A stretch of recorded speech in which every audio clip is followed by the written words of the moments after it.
let's build on the eighth note drum patterns by still playing eighth notes on the hi-hat and beats 2 and 4 on the snare drum. And now with the kick drum, let's add 16th note patterns to play along with our eighth notes on hi-hat, 2 and 4 on snare drum. So if you take a look at the sheet music that I put in, the exercise, you'll see that I split up each exercise into 2 measures or 2 bars for each pattern, and you can repeat that as needed. And the first measure has what is counted out for you. So all of that is based on counting 16th notes as 1 E and a, 2 E and a, 3 E and a, and so on and so forth. So because there's different combinations, the first thing that I recommend is first counting out all the 16th notes, which 16th notes equals a measure. 1 E and a, 2 E and a, 3 E and a, 4 E and a, 1 E and a, 2 E and a, 3 E and a, 4 E and a. Count it and get comfortable with it, and then you can start with your hi-hat, the hand that you'll play the hi-hat with, playing the eighth notes over that. 1 E and a, 2 E and a, 3 E and a, 4 E and a. All right.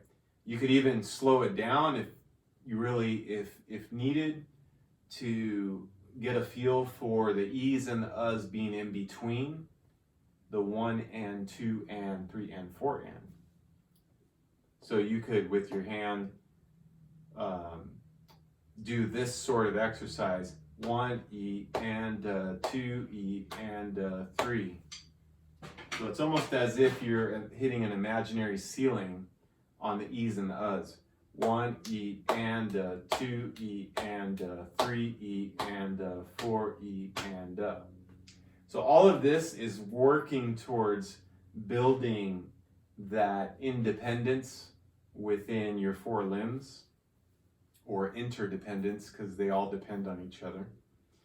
So from there, you can apply it to the drum set,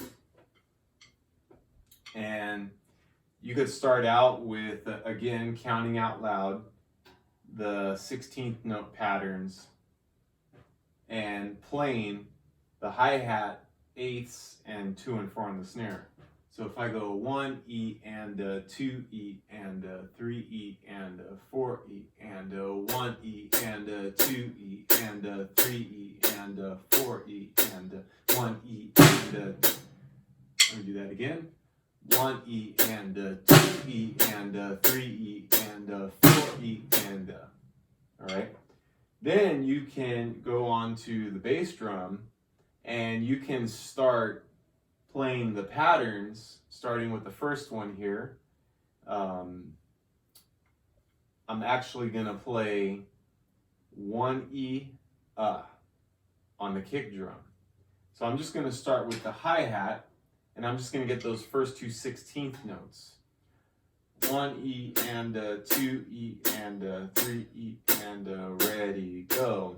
All right, so I just did the first part where I play the kick drum with the hi-hat, and then as I'm lifting the stick from the hi-hat, I go ahead and throw in another kick on the E.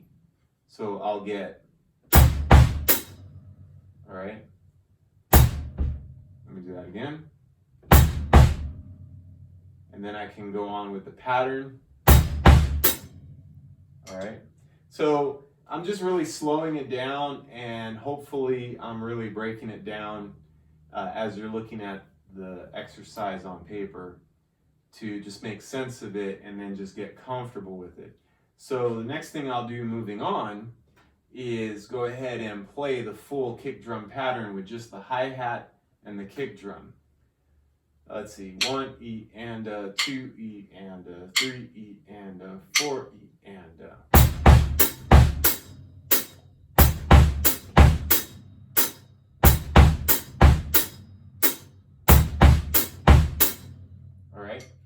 So slow that down, speed it up, whatever works for you.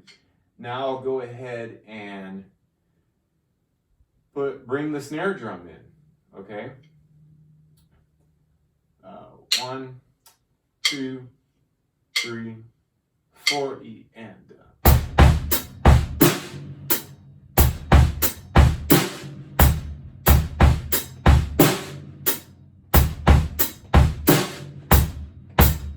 all right, and you can see that there's actually the and a 4 that is part of that pattern as well. So moving on to the next line, I can also go to an exercise and just count out the kick drum and snare drum pattern. So it would sound something like this. 1 and a 2, 3 and a 4 and. So it all fits into the 16th note patterns. 1 E and a, 2 E and a. 1 and a 2, 3 and a 4 and. All right. The hi-hat's still playing eighth notes. I can count it, kick and snare pattern with my mouth and just play the hi-hat pattern. 1 and a 2, 3 and a 4 and. All right. I can do it again with just the kick and the hi-hat.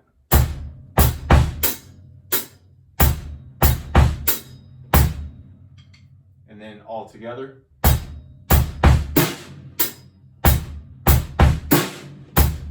All right. So playing through some more of these patterns, I'll just move a little bit quicker now. You can follow the same strategies to scaffold your way to fluid playing. So the next one, which is line 3, 3, 4.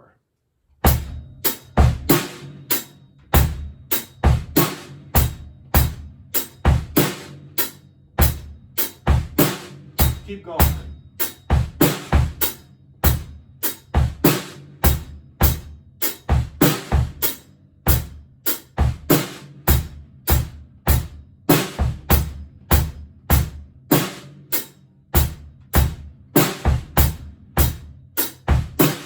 All right, and then there's 2 more lines, but I'll stop there. So as you can see, I'm just working to get comfortable with the kick drum, locking into the eighth notes on the hi-hat, locking into the 2 and 4 on the snare drum. The last thing that I wanted to say is the technique for playing the kick drum. I'll go ahead and move the snare drum out of the way.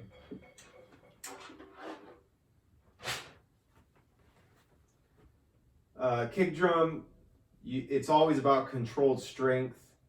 So the ball of my foot is somewhere in the middle of the pedal, somewhere right about in the middle, maybe a little bit further away from the drum head. And I kind of have this, just a simple like heel up, and then as I come down, I just have a relaxed movement, right? More of a flick, if I can say it that way, of the kick drum pedal, so that I can have more of a feel that is more rhythmic and not as mechanical as if I just glued my heel to the heel of the pedal. And if I go, it's not quite as powerful, not quite as rhythmic as if I just get more of a flick. And this is also something where you develop what is comfortable for you, right? So, and depending on how fast or slow you're moving, you'll make adjustments as needed, right?